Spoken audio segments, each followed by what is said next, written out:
Dans l'épisode précédent, nous avons vu comment la cryptographie à clé publique pouvait aider à sécuriser les communications entre deux parties. Imaginons par exemple que Bob veuille envoyer un message sécurisé à Alice. Alice dispose d'une paire de clés, composée de sa clé publique et de sa clé privée. Ces clés sont statistiquement uniques et mathématiquement liées, mais elles sont différentes l'une de l'autre. Bob demande la clé publique d'Alice. Elle est publique, ce qui signifie qu'elle peut être transmise à toute personne souhaitant envoyer un message chiffré à Alice. Cela signifie également que la clé n'est pas secrète et qu'elle ne nécessite pas de protection particulière. Et donc Alice l'envoie à Bob. Ensuite, Bob utilise la clé publique qu'Alice lui a transmise pour chiffrer son message. Et il lui envoie le message. Ce qui est chiffré avec la clé publique ne peut pas être déchiffré avec cette même clé. Seule la clé privée correspondante, tenue secrète, permet de le faire. Alice utilise donc sa clé privée pour déchiffrer le message et le lire. D'un point de vue confidentialité, c'est parfait. Quelqu'un qui intercepterait le message ne pourrait pas le déchiffrer, faute de connaître la clé privée d'Alice.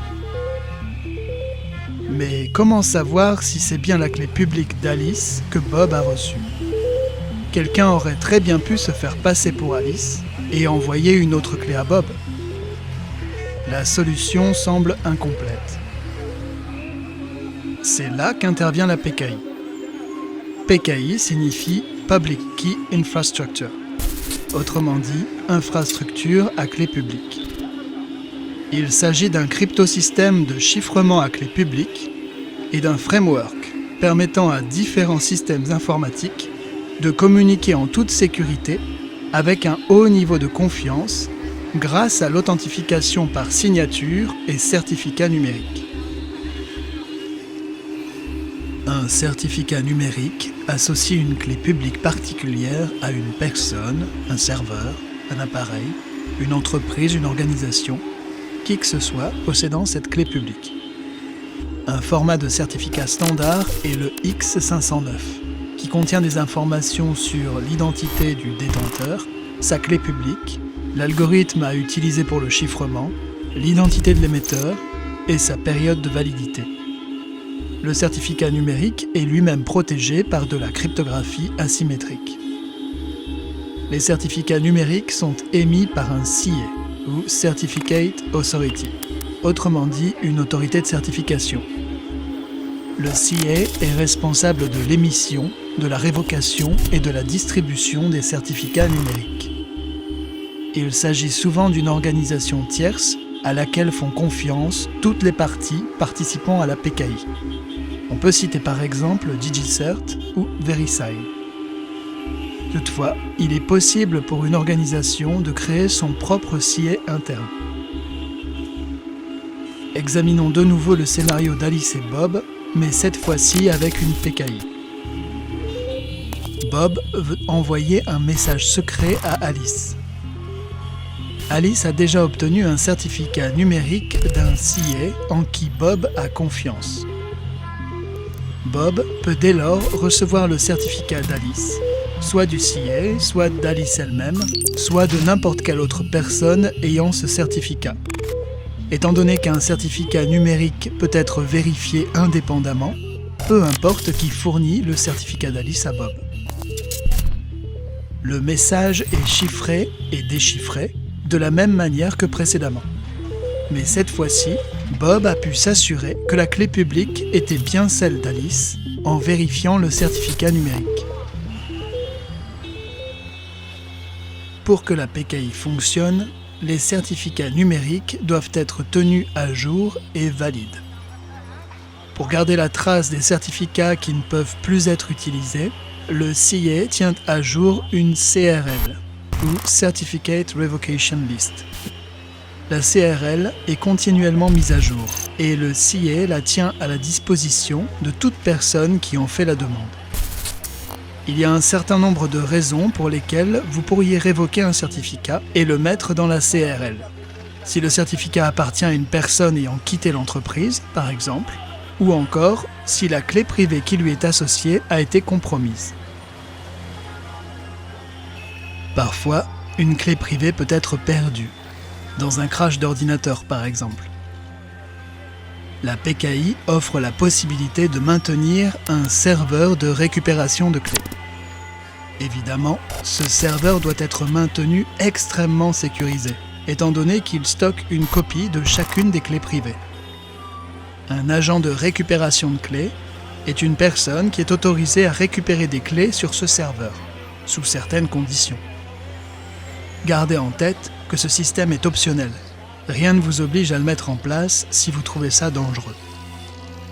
Si aucun système de récupération n'est en place et que la clé privée est perdue, alors il faudra générer de nouvelles clés et émettre un nouveau certificat, tandis que l'ancien certificat sera révoqué et placé dans la CRL. Tout comme le serveur de récupération de clés, l'autorité de séquestre, ou key escrow, conserve une copie des clés privées.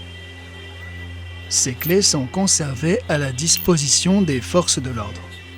Et en théorie, un mandat est nécessaire pour pouvoir y accéder. L'autorité de séquestre est optionnelle, mais elle n'est pas rare. La PKI est utilisée partout sur le web sous la forme de certificats TLS. En effet, il est particulièrement important de vérifier avec qui vous interagissez lorsque vous naviguez en ligne. Les RA, ou Registration Authorities, aident au bon fonctionnement de la PKI en jouant le rôle de secrétaire ou d'assistant administratif pour le CIE. Cela libère le CIE d'une partie de sa charge de travail. Lorsqu'une autorité d'enregistrement est impliquée, vous interagissez directement avec son serveur. Vous fournissez à l'autorité d'enregistrement les renseignements vous concernant, ainsi que votre paiement s'il s'agit d'un tiers. Elle se charge de vérifier votre identité avant de confirmer au CIE qu'il peut délivrer et signer le certificat. L'autorité d'enregistrement ne signe pas le certificat elle-même. Elle joue uniquement un rôle de proxy. Les PKI sont généralement utilisés en combinaison avec le protocole TLS. TLS signifie Transport Layer Security. C'est un des piliers de la sécurité sur Internet. TLS protège les connexions entre serveurs et clients.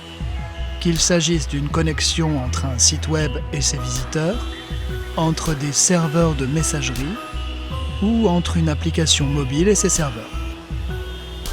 Sans TLS, il n'y aurait pas de commerce en ligne sécurisé, pas de service bancaire en ligne sécurisé, bref, pas de service en ligne sécurisé. TLS ne se soucie pas du type de contenu qu'il chiffre. Cela signifie que vous pouvez l'utiliser pour les applications web qui s'appuient sur le protocole HTTP, mais aussi pour tout système où un ordinateur doit établir une connexion avec un serveur distant. Par exemple, TLS est souvent utilisé pour les communications de machine à machine dans les applications IoT. TLS est devenu de plus en plus complexe au fil des ans. Malheureusement, cette complexité a apporté de multiples vulnérabilités, et les bugs trouvés dans son implémentation ont régulièrement fait la une. C'est ainsi qu'on a eu Heartbleed, Beast, Crime et Poodle. Des vulnérabilités qui ont affecté des millions de serveurs web. TLS a vu le jour en 1995, lorsque Netscape a développé l'ancêtre de TLS, le protocole SSL, qui signifie Secure Socket Layer. Le but principal était de permettre une navigation sécurisée dans des applications comme le commerce électronique ou les services bancaires en ligne, en chiffrant les connexions du site web pour protéger les numéros de carte de crédit, les identifiants des utilisateurs et toute autre information sensible. SSL était loin d'être parfait, et SSL 2 et 3 présentaient eux aussi des failles de sécurité. TLS 1.0, sorti en 1999, est plus sûr que SSL 3, mais c'est la version la moins sûre de TLS. TLS 1.1, sorti en 2006, est meilleur, mais inclut un certain nombre d'algorithmes connus aujourd'hui pour être faibles. TLS 1.2, sorti en 2008, est encore mieux, mais il est complexe et ne vous apporte une sécurité élevée que lorsqu'il est correctement configuré.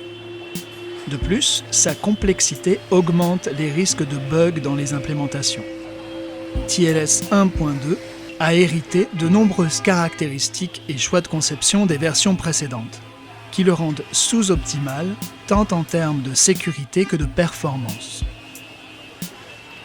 Pour remettre de l'ordre dans tout ça, des ingénieurs cryptographes, fatigués de corriger de nouvelles vulnérabilités en permanence, ont réinventé TLS en 2013, en ne conservant que les bonnes choses et en ajoutant des fonctionnalités de sécurité.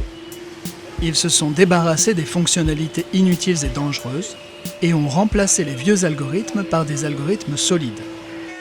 Le résultat, c'est TLS 1.3, une refonte qui a simplifié un design devenu trop complexe et l'a rendu plus sûr et plus efficace.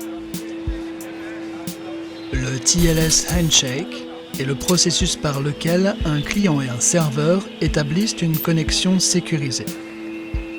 L'étape la plus critique du TLS Handshake, qui est au cœur de la sécurité de TLS, est l'étape de validation du certificat, au cours de laquelle le serveur utilise un certificat pour s'authentifier vis-à-vis du client. Un certificat est essentiellement une clé publique, accompagnée d'une signature de cette clé et de quelques informations supplémentaires. Par exemple, lorsque vous vous connectez à https://google.com, votre navigateur reçoit un certificat d'une machine distante. Si la signature est vérifiée, le certificat, et donc sa clé publique, sont considérés comme étant valides, et le navigateur peut procéder à l'établissement de la connexion.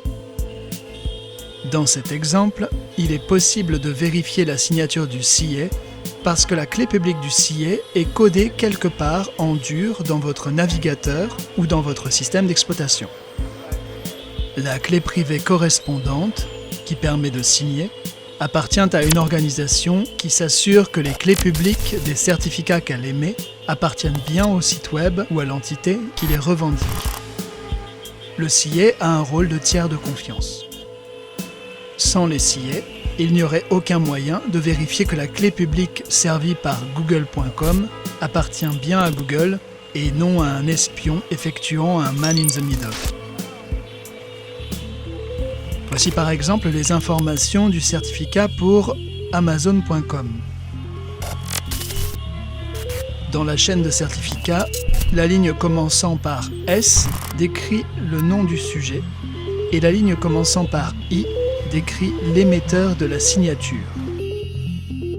Ici, le certificat 0 est celui reçu par Amazon.com.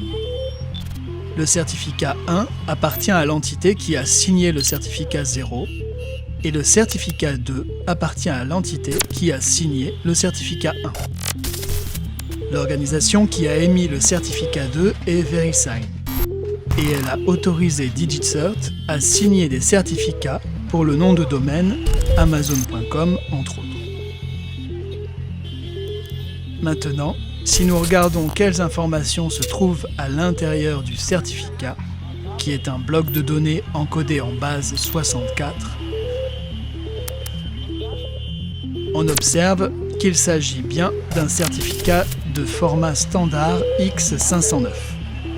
On trouve un certain nombre d'informations classiques, comme par exemple le numéro de série, les informations relatives au CA ayant délivré le certificat, la période de validité, les informations identifiant le détenteur du certificat, la clé publique, l'algorithme ayant servi à signer le certificat et la signature. TLS 1.3 est très différent de son prédécesseur. Il élimine les algorithmes faibles comme MD5, SHA-1, RC4 et AES en mode CBC. L'un des principaux objectifs de développement de TLS 1.3 était de supprimer les fonctionnalités de la version 1.2 qui affaiblissaient le protocole et de réduire la complexité globale du protocole et donc sa surface d'attaque. Par exemple, TLS 1.3 supprime la compression de données optionnelles, une fonctionnalité qui a permis l'attaque Crime sur TLS 1.2. De plus, TLS 1.3 apporte de nouvelles fonctionnalités pour améliorer la sécurité. Par exemple, sa fonction Downgrade Protection est conçue comme une défense contre les attaques par downgrade, lors desquelles un attaquant force le client et le serveur à utiliser une version plus faible de TLS. TLS 1.3 est nettement plus sécurisé que ses prédécesseurs, et c'est cette version que vous devriez utiliser.